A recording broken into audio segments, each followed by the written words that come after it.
بسم اللہ الرحمن الرحیم۔ السلام علیکم۔ ابتدا رب العزت کے نام سے جس نے جان دی جہان دیا، اور درود و سلام محمد والے محمد پر۔ آئین ان کے ساتھ ناصر نقوی حاضر خدمت ہے۔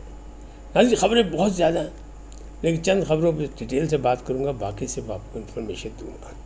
پہلے تو میں آپ کو کہتا ہوں، باادب، باہوشیار، خبردار لوگوں کا خون سفید ہو گیا، صاحب جائیداد اس واقعے کو توجہ دلاؤ نوٹس سمجھیں۔ وہ کیا ہے؟ اسلام آباد کے نزدیک ایک واقعہ ہوا ہے، یعنی پنڈی اسلام آباد جڑواں شہروں میں، کہ ایک نوجوان نے جائیداد کی خاطر اپنے باپ، بہنوں اور بھانجے کو قتل کر دیا۔ مسئلہ یہ تھا کہ باپ کہتا تھا کچھ کر کے دکھاؤ پھر جائیداد، وہ کہتے پہلے جائیداد تقسیم کرو۔ آئی بی کے انسپیکٹر تھے، بہن بھی آئی بی میں ملازم تھی، انسپیکٹر صاحب ریٹائرڈ تھے، لیکن بہرحال تو یہ حالات ہو گئی کہ اپنا خون اتنا سفید ہو گیا کہ اپنے خون نے ہی خون کر دیا، اور جو بھانجا ہے وہ چند ماہ کا تھا، نومولود تھا، اس کی گردن پہ بھی چھری چلا دی۔ اس سے بڑا واقعہ اور کچھ ہو نہیں سکتا، لہٰذا پہلے تو ہو جائے ہوشیار کہ حالات بہت خراب ہیں۔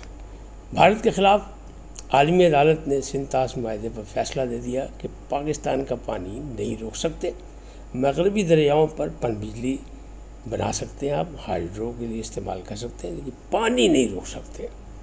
اور پاکستان نے ایک موقع پہلے سے اپنایا ہوا تھا کہ یہ سنتاس معاہدہ آپ کینسل نہیں کر سکے، تو اس نے ساتھ یہ بھی کہہ دیا یہ فیصلہ حتمی ہے، اس میں کوئی دو رائے نہیں ہو سکتی، اس کی اپیل بھی نہیں ہو سکتی۔ اچھا، دوسری طرف جو ہے عمران بیمار اور ڈاکٹرز کی یلغار ڈیالہ جیل پر۔ 14 اگست احتجاج کی جشن آزادی، یہ بھی ایک مسئلہ بن چکا ہے۔ پی ٹی آئی رہنماؤں کی جائیدادیں ضبط، شاہ محمود قریشی کی رہائی کا حکم، اور خیبر پختونخوا میں 3 ماہ کے لیے کرفیو، نقل مکانی شروع ہوئی۔ بی ایل اے اور مجید بریگیڈ عالمی دہشت گرد ڈکلیئر۔ پاکستان کی فتح ہے، کیونکہ یہ پراکسی وار لڑ رہے تھے بھارت کی حما پر، بھارت کے فنڈز پر۔ بی ایل اے بار بار جعفر ایکسپریس کو نشانہ بناتی، اس کو اغوا بھی کیا تھا، اور اس کے بعد یہ جو مجید بریگیڈ جو ہے یہ بھی بلوچستان میں، یہ بلوچی آزادی والے نہیں ہیں، یہ چیزیں ثابت ہو چکی ہیں۔ بلوچ بھائی ہیں، پاکستانی ہیں، سب کچھ ہے، وہاں ایسی بات نہیں ہے، یہ ایک خاص مشن پہ چل رہے ہیں، تو ان کو عالمی دہشت گرد قرار دے دیا امریکہ نے۔ اس کا مطلب یہ ہے کہ پاکستان کا موقف تسلیم کیا گیا۔ اب بات کرتے ہیں خیبر پختونخوا میں 3 ماہ کا کرفیو۔ میں نے آپ کو بتایا باجوڑ میں لگا، اب 3 ماہ کے لیے کر دیا گیا۔ پی ٹی آئی کے بانی کا حکم تھا کہ اگر وزیر اعلیٰ گنڈاپور یہ آپریشن نہیں رکوا سکتے تو استعفیٰ دے دیں۔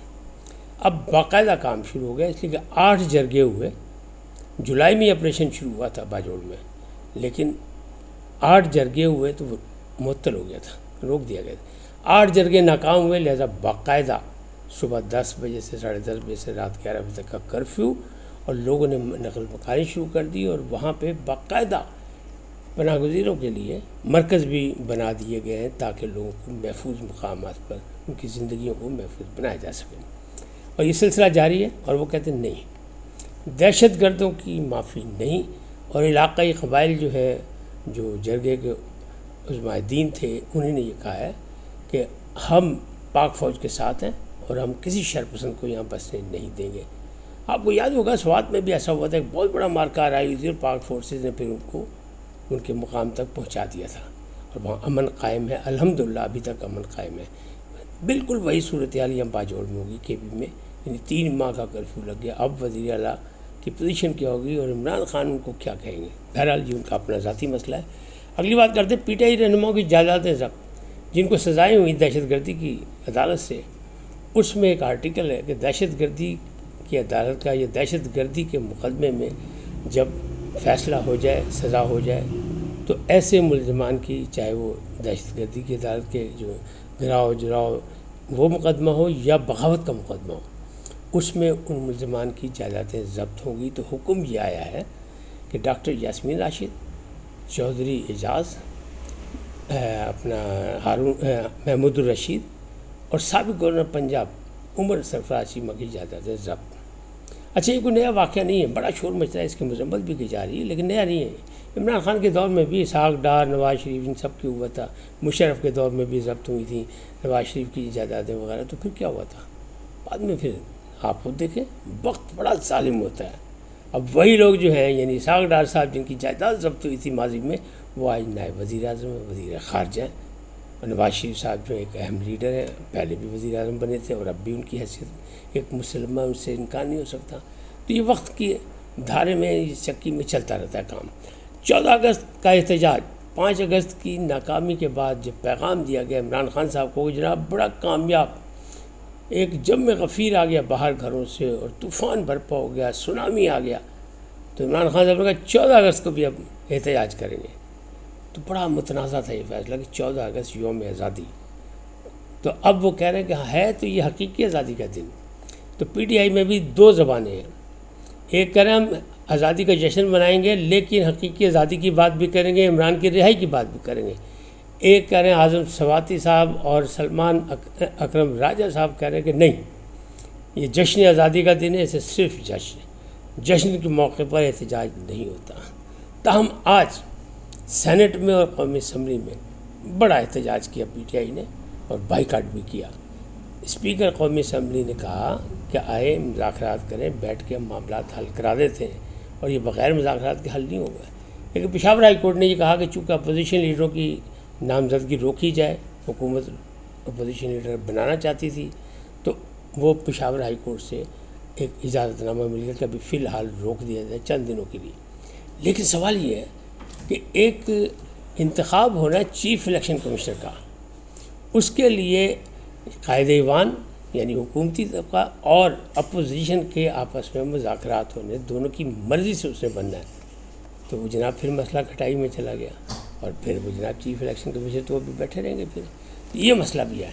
تو کوئی ایسی بات نہیں، لیکن شاہ محمود کی رہائی کا جو مسئلہ ہے نا، اس پر بڑی باتیں ہو رہی ہیں۔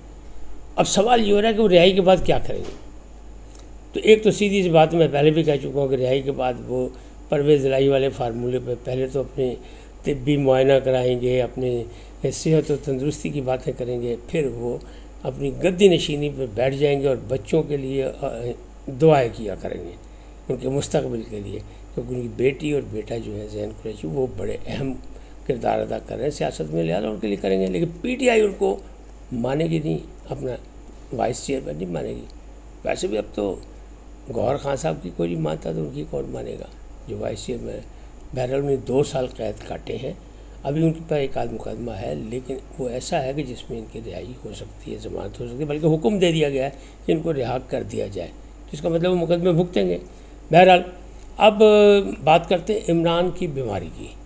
عمران ہوئے بیمار، بہنیں مل کے آئیں آج ملاقات کرنے، انہوں نے کہا تو علیمہ خان کہہ رہی ہیں ان کی صحت بہت اچھی ہے اور بڑے وہ چلبلے انداز میں بول بال رہے ہیں، سب کو ٹھیک ہے، لیکن ڈکلیئر ایمرجنسی ہوئی اڈیالہ جیل میں کہ ان کی طبیعت بہت خراب ہے۔ 4 ڈاکٹرز جو ہیں وہ فوراً ایمرجنسی اسکواڈ کے پہنچے پم سے وہاں، انہوں نے کان کا معائنہ کیا اور دانتوں کا معائنہ کیا، کان میں انفیکشن ہے اور دانت میں کیڑا ہے۔ لیکن عمران خان راضی نہیں ہوئے۔ عمران خان کہتے جب تک میرے اپنے ذاتی معالج نہیں آئیں گے، کیونکہ ان کو اصل پتہ ہے کہ میری بیماری کیا کیا ہے، مطلب کیڑا کتنے ہے، ان کو پتہ ہے، ان کو کیا پتہ ہے دانت کے ڈاکٹر کو یا کان کے ڈاکٹر کو۔ بہرحال انہوں نے طبی معائنہ کیا، بلڈ پریشر چیک کیا، باقی چیزیں، تو وہ الحمدللہ صحت یاب ہے، کوئی ایسی بات نہیں ہے۔ کان کی بیماری انفیکشن یا دانت کی جو بیماری ہے وہ کوئی ایسی بیماری نہیں اس میں آپ ایمرجنسی ڈکلیئر کر دیں، لیکن تاہم 4 ڈاکٹروں نے ان کا معائنہ کیا، اور عمران خان کا مطالبہ یہ ہے کہ نہیں، ہمارے جو ذاتی معالج ہیں ان کو بھیجا جائے۔ اب حکومت بھیجتی یا نہیں بھیجتی یہ ایک الگ بات ہے۔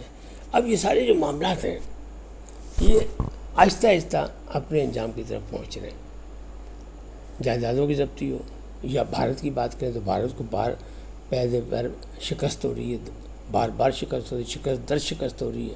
اب یہ 37 معاہدے پہ بھی ہو گئی، پاکستان جیت گیا اپنے سیر سگالی کے مقابلے سے۔ سپہ سالار صاحب جو ہے وہ مجید بریگیڈ اور BLA کو جو ہے وہ عالمی دہشت گرد منوانے میں کامیاب ہو گئے۔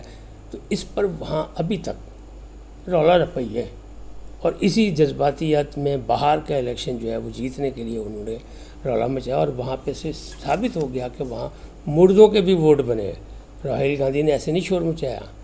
راہل گاندھی جو کہتے ہیں کہ یہاں دھاندلی ہوئی ہے اور اب مزید ہوگی، تو وہاں سے جناب خاصے لاکھوں نکال دیے گئے اب، اور نکال کے نئی لسٹ جاری کی گئی. کہاں جی ٹھیک ہے، اس میں کچھ لوگ ایسے تھے جو نقل مکانی کر کے باہر سے، جن کا ووٹ اب کہیں اور بن گیا، اور کچھ لوگ ایسے ہیں جو مر گئے. اس کا مطلب دال میں کچھ کالا ہے. فی الحال اس طرح پھر ملیں گے نئے موضوع کے ساتھ. جاتے جاتے آپ سے درخواست، آئیے ان کو سبسکرائب کریں، لائک کریں، گھنٹی کا بٹن دبانا نہ بھولیں، اور اپنی قیمتی رائے کا اظہار اپنی شخصیت کے مطابق کریں. سدا سلامت رہیں. پاکستان زندہ باد. پاک افواج پائندہ باد. سدا سلامت رہیں. اللہ نگہبان.